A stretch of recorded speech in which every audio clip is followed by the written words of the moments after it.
बचो, ये उस चील की कहानी है जो कई दिन से एक बड़ी से कबूतर खाने के चारों तरफ मंडला रही थी और ताक में थी कि उड़ते कबूतर पर झपटा मारी।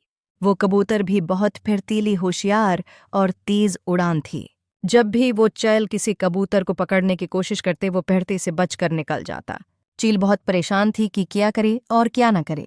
आखिर उसने सोचा कि कबूतर बहुत चालाक, फुर्तीली और तेज उड़ान है, कोई और चाल चलने चाहिए, कोई ऐसी तरकीब करनी चाहिए कि वो आसानी से उसका शिकार हो सकें। चील कई दिन तक सोचती रही। आखिर उसकी समझ में एक तरकीब आई। वो कबूतरों के पास गई, कुछ देर उसी तरह बैठी रही और फिर प्यार से बोली, भाइयों और बहनों, में तुम्हारी तरह दो पीरों और दो परों वाला परंदा हूँ। तुम भी आसमान पर उड़ सकते हो, मैं भी आसमान पर उड़ सकते हूँ। फर्क ये है कि मैं बड़ी हूँ और तुम छोटी हो। मैं ताकतवर हूँ और तुम मेरे मुकाबले में कमजोर हो। मैं दूसरों का शिकार करते हूँ, तुम नहीं कर सकते। मैं बिल्ली पर हमला करके जख्मी कर सकते हूँ और उसे अपनी नोकीली चोंच और तेज पंजों से मार भी सकती हूँ। तुम ये नहीं कर सकते। तुम हर वक्त दुश्मन की जद में रहते हो।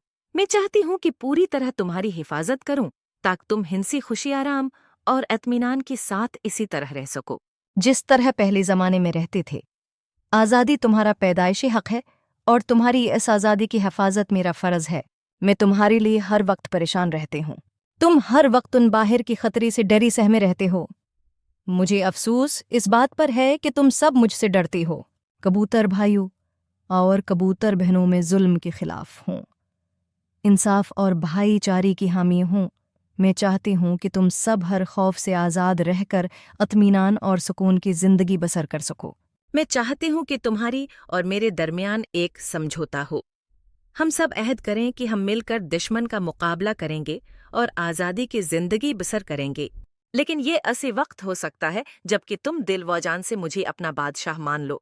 चील ने कहा कि जब तुम मुझे अपना बादशाह मान लोगे और मुझे है हुकूक और पूरा इख्तियार दे दोगे, तो फिर तुम्हारी हिफाजत और तुम्हारी आज़ादी पूरी तरह मेरी जिम्मेदारी होगी। तुम अभी समझ नहीं सकते कि फिर तुम कितनी आज़ाद और कितनी खुश व खरम रहोगे। उसी के साथ आज़ादी, चीन और सुकून की नई जिंदगी शुरू होगी। चील रोज वहां आती और बार बार बड़े प्यार मोहब्बत से कबूतरों के सामने इन बातों को तरह तरह से धराती। रफ्ता रफ्त कबूतर उसकी अच्छी और मीठी मीठी बातों पर यकीन करने लगी। एक दिन कबूतरों ने आपस में बहुत देर मुशावरा किया और तय करके चील को अपना बादशाह मान लिया। इसके 2 दिन बाद तख्त नशीनी के बड़ी शानदार तकरीब हुए। चील ने सब कबूतरों की आज़ादी, हिफाजत और हर एक से इंसाफ करने की किस्म कहाए। जवाब में कबूतरों ने पूरी तरह हुक्म मानने और बादशाह चील से पूरी तरह वफादार रहने की दिल से किस्म कहाए। बचो, फिर ये हुआ कि कुछ दिनों तक चील कबूतर खाने की तरफ उसी तरह आती रही और उनकी खूब देखभाल करते रहे। एक दिन बादशाह चील ने एक बिल्ली को वहां देखा तो इस पर अपने साथियों के साथ ऐसा जबरदस्त हमला किया कि बला डर कर भाग गया। इस वाकये से चील पर कबूतरों का भरोसा मजीद बढ़ गया। चील अक्सर अपनी मीठी मीठी बातों से कबूतरों को लभाती और इन्हें हिफाजत और आज़ादी का एहसास दिलाते। इसी तरह कुछ वक्त और गुजर गया। कबूतर अब बगैर डरी चील की पास चले जाते।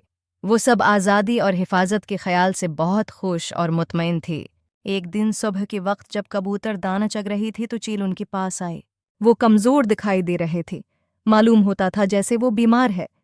कुछ देर वो चुपचाप बैठी रहे और फिर शाहाना अंदाज में बोले, भाइयों और बहनों, में तुम्हारी हुक्मरान हूँ।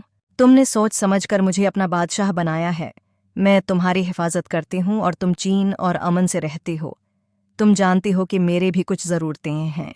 ये मेरा शाही इख्तियार है कि जब मेरा जी चाही मैं अपनी मर्जी से तुम में से एक को पकड़ूं और अपने पीठ की आग बुझाऊं। मैं आखिर कब तक बगैर खाए पिए जिंदा रह सकती हूँ?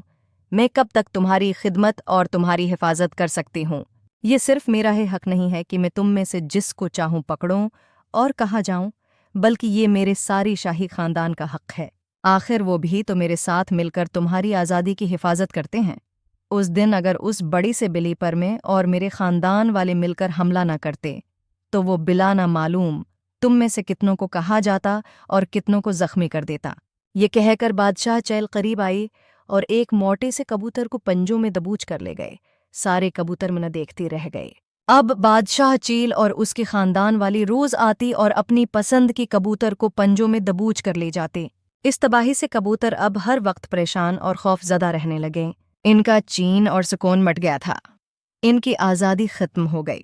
وہ اب خود کو پہلی سے بھی زیادہ غیر محفوظ سمجھنے لگی اور کہنے لگی، ہماری بے وقوفی کی یہی سزا ہے، آخر ہم نے چیل کو اپنا بادشاہ کیوں بنایا تھا؟ اب کیا ہو سکتا ہے؟